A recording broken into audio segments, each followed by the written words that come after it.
Merci, monsieur le principal.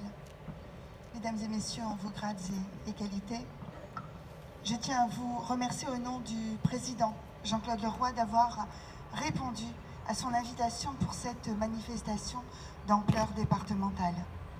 Nous avons souhaité que les mois d'octobre et de novembre soient placés sous le signe de la paix et de la fraternité en Pas-de-Calais.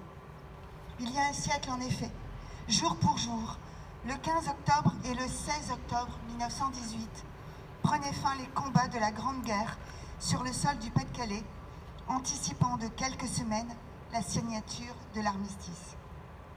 Nous sommes ici ensemble pour commémorer la fin de ce traumatisme majeur dans l'histoire de l'humanité, mais aussi pour évoquer les dramatiques enjeux du temps présent. Le département du Pas-de-Calais a voulu ainsi, de manière solennelle, à travers la plantation d'arbres de la paix et de la fraternité, rappeler l'urgence de la fraternité entre les peuples pour une Europe et un monde en paix. Car nous ne l'oublions pas, la Première Guerre mondiale fut avant tout une tragédie européenne, au cours de laquelle des hommes partageant pourtant une même culture se sont entretués de manière absurde et vaine.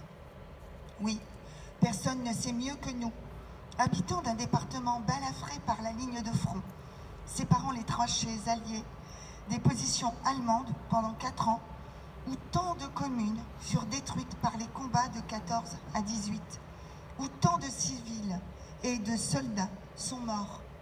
Oh, combien la folie nationaliste a été cause de souffrance et de deuil.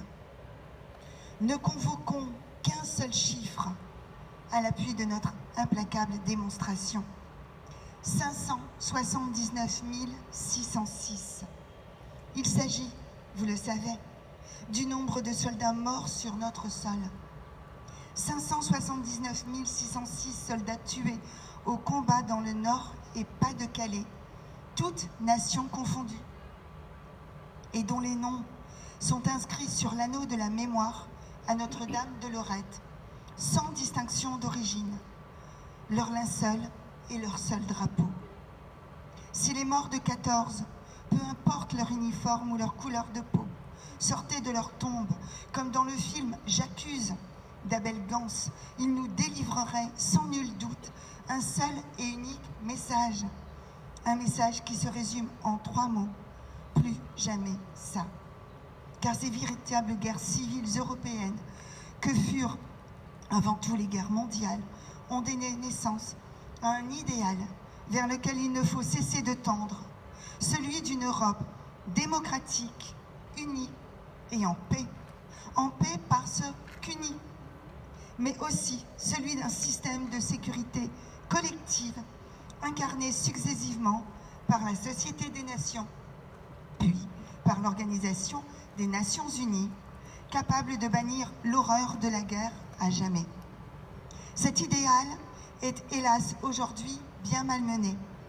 Dans une Europe qui doute et se replie sur elle-même, dans un monde où les organismes de coopération et de paix sont contestés, humiliés, où la démocratie ne cesse de reculer, où la survie de l'humanité elle-même est menacée, il faut permettre notamment aux plus jeunes de réfléchir à ce qu'ont vécu leurs grands-parents et arrière-grands-parents et à l'avenir qu'ils veulent se créer, voire laisser à leurs propres enfants.